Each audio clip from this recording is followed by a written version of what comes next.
Sunday sound off. Like I said in the previous Sunday sound off, just for the black women right here, man. Today I got another successful young black woman right here, and these are for uh, the young black women out there that want to hustle, that want to go to college, that want to do elevate above some of the pitfalls that they go through as black women. I come from a black woman. I'm married to a black woman, so I want to shed light on those individuals. And here with me right now, I got Cymil Hamilton. She's very successful in what she does. I'm just gonna let her intro herself. And Cymil, just tell us a little bit about what you got going on. Well, thank you for having me. My name is Cymil Hamilton. I am a Utica native. Currently consider myself to be an entrepreneur. I'm an author. I run my own brand, SUNDAYYYYYYYYY ENT. Check out my website, www.imcymil.com. You can keep up with the latest of everything that I have going on. I'm still Utica based, focusing on the leadership here, but I do a lot of outside activities and branding with other companies and businesses as well. Great. So you're an entrepreneur. That's mine for myself. So that's pretty much why I love to push that on people. But just tell me a little bit about some of your journey. Where did you start? Where did you start from here in Utica? Where did you start to get to where you are today? I actually started with events. So just like one day I was just like, I'm just gonna act upon this vision, this idea that I had. So one of my friends at the time, she was getting ready to have a baby. So I was like, all right, I'm just gonna take over. I'm just gonna do your baby shower. And I did, and then I did a couple more, and then I said, you know what, I decided that I think I'm just going to pursue becoming an event planner and here in the Utica area. And I got a lot of backlash. People were like, no, it's not going to work here, it's too small, but I still did it anyways. And I got certified to be a wedding and event coordinator. And at that point in time, I had a release party here in Utica. Everything was Utica based, so I started off really everything within the town. And people often ask me why would you start in a smaller town? That's not what we have, that's not what we're about. And for me, it was the learning experience. So if I could do it on a smaller scale, that would just boost my confidence that I could do it on a bigger scale. A part of that journey right off the bat, I had connected with an entrepreneur that was in the game that I liked, that I looked up to, which was Yandy Smith Harris at the time. So she had came out and she had did the launch. And then I just started seeing, scoping, and I was always looking for the next best thing because I knew my talents, my capabilities, but everyone clearly didn't know it. So I believed in myself. I think that's very important as an entrepreneur because it gets real wavy. It has its ups, its downs, its pitfalls, its highs, its lows. So for me, I reached out to the manager, which was her, actually her assistant at the time. Everyone kind of has grown. And she was very helpful and she was very mentor-like. And I stayed connected with her just in solo projects that I had going on just for my own brand. And I said, hey, at any given point, if you're looking for a princess or you're looking to take on a mentee, reach out to me. I think I have some capabilities. I think it would be a good asset, to your brand, to your business, to the future, to where the ladies are headed. So at that point in time, I kind of chilled out, kind of continued to still do my events, kind of stayed connected. She kind of became my mentor. And then an opportunity for one of their events had came on. And surprisingly, I got this call like, hey, we've been scouting you out. We've been paying attention, and here's an opportunity, can you take it? So I was like, yes, absolutely, why not? And it started from there. So now I kind of run as the special events coordinator for Everything Girls Love, and it's a partnership. We do this program, it's called Partners Uplifting Our Daughters and Our Sons. So I kind of work with them in a partnership. It's been a great experience, and it has helped me tremendously in the solo career as well as working with other women, because one thing about women in entrepreneurship is that it's difficult for females to work together, and I kind of didn't even feel that. I have not seen it. It's been 5 years, and it's really like a sisterhood. It's like we have our own type sorority. It's like real crazy. So it's been an awesome experience. for me. And that's kind of where my journey has started. That I just kind of visioned myself doing other things. I wrote a book in that time. I still continue my women's empowerment event. It's really dear to me. It's High Heels, High Standards. It's just like one of my baby projects. So I'm still doing that. But even that has changed because now I do a spinoff. I do High Heels, High Standards honoree because so many women right now are into entrepreneurship. We are the fastest growing entrepreneurs right now, Black women, according to Forbes. So I put on a spin, so we kind of do this honoree ceremony where we kind of honor women and kind of show the highlight of why they're being honored. So that's right now. It's just what's taking place and kind of where I am in my journey. Still growing, still learning how that goes. Yeah. And that's one thing that I want to highlight too. Like you said, women are the fastest growing entrepreneurs in the. You said the country, right? Right, country, in the world. That's in what the world, they say in the right world, now. In the world, yes. yeah. That's one thing that I want to highlight too, because also, Black women are the most educated people in the whole entire country right now. They have the most degrees, and women in general are the fastest growing entrepreneurs in the world. That's amazing. It's huge. That's amazing. It's huge. That's amazing. Not many people talk about that.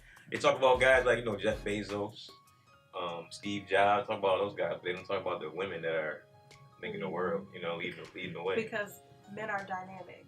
They're in that position, so they dominate. So we still always look as men. But I mean, look, sports, women are fighting for equal pay. I mean, we out here. Yeah, so I mean, it's great. We're growing and everything seems to be falling in its place. But I actually think that we're actually in a time where we're being respected for the things that we do, because females really, we hustle. We really hustle, and that's just what it is. Yeah, definitely. So now you're ready to have 5 years later. 5 years later. 5 years later. 5 years later, you got business going good. You're doing event planning. I see a lot of things you're doing. You like you said, you were Yandy Smith. I see Yandy on TV. My wife watches Love Hip Hop, so I saw. So so I see who you rolling around with. So just tell me a little bit about because some of the young girls out there, they maybe want to be just like you. So many people, unbeknownst to you, might be some young girls that are following you. I was say, I wouldn't think anyone would have. Yeah, you haven't I didn't know that. Like I told the last girl I was interviewing that they don't even know. Like I didn't know this younger men looking at me until now. I'll check my inbox since I started doing this. Check my inbox and the younger men, 16-year-old, 17-year-old. Wow. They're like, yo, I want to do what you're doing. I want to be a part of what you're doing. I want to learn. So I'm taking a couple of them under the wing. So for the other young women out there that might look up to you, what kind of advice could you give to them to help them get through some of the pitfalls and get to where you are right now and maybe beyond? I think it's very important to believe in yourself. I think that's very important. You have to see the vision, you have to believe the vision, and you have to do the work to support what you want to see. People are, even now, people see me like, oh, okay, you work for Yandy, but I still have to work twice as hard every day like the first day I met her, because as you know, she's on TV. There are literally 1,000 people a day that are offering and pitching their brand, pitching the services that they're offering, and my spot can be taken. So I do think that the actual journey and the process of growing and hustling and kind of pushing yourself, it still continues even after you think you've reached a certain level. So if there's anyone you're gonna fall, you're gonna fail, but you're gonna succeed. So I always say, teach today, empower tomorrow. So I think it's just really important to kind of stay focused, and even if you lose focus and lose sight, because we're human, right? Mm-hmm. Things don't always go as planned. The nature of reality is that even some of our visions it just may not fall through. It's all about timing. Trust in the timing. When the timing is right, everything will definitely fall into place. Sounds great. That's awesome advice. That's awesome advice for the young women out there, man.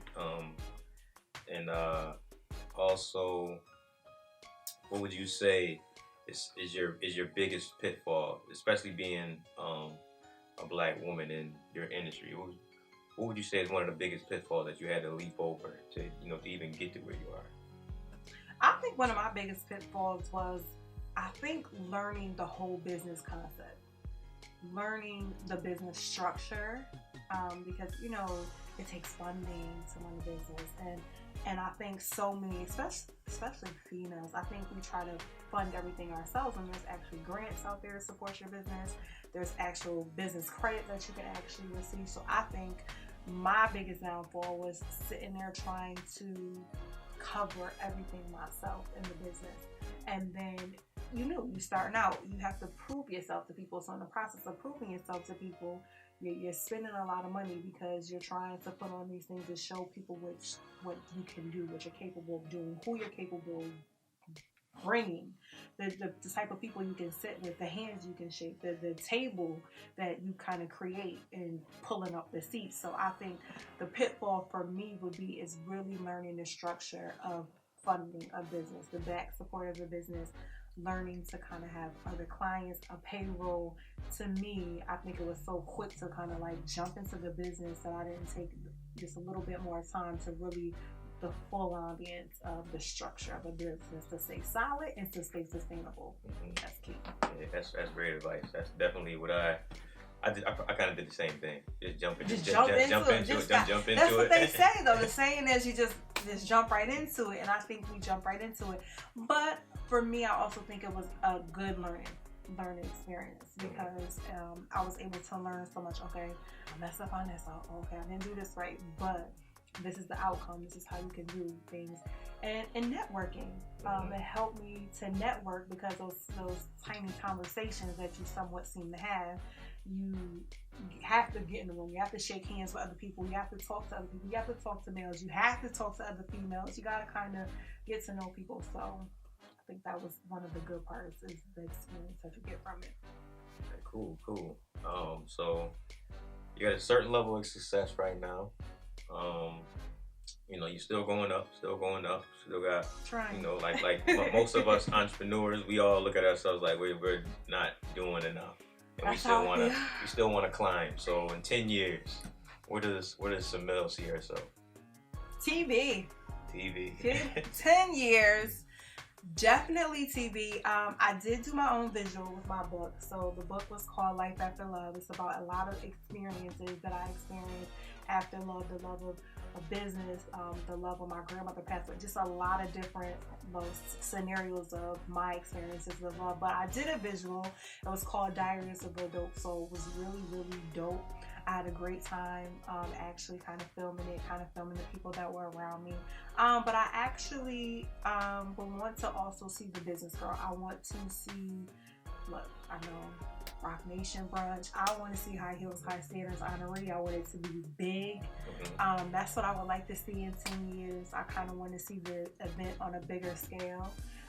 Actually, with the event that I had last year in New York City, I learned something new. I kind of reached out to like a whole liquor sponsor. So Blue Royal and by vodka drinkers. I try to keep the color coordination because in the business I learned like it's all about branding when you first start so that people know you, know your colors, know who you are. So I kind of got into that with like liquor sponsors and things of that sort. So I kind of learned some things. So that's where I see myself in 10 years. TV and absolutely growing the brunch. That's great. And thanks for coming through. Yes, no doubt. Thanks for coming on the show. I'll come back again. Yeah, definitely come back again, man. Because I'm definitely trying to motivate these women, man. Motivate these young girls. You know, especially in our area, they need it. They need it right now. Right now is a very important time. To me, you're a very important figure in our area. So keep up the good work. I appreciate you having me. Thank you. And thanks for coming out. Yes. Thanks for coming out. This is Sunday Sound Off.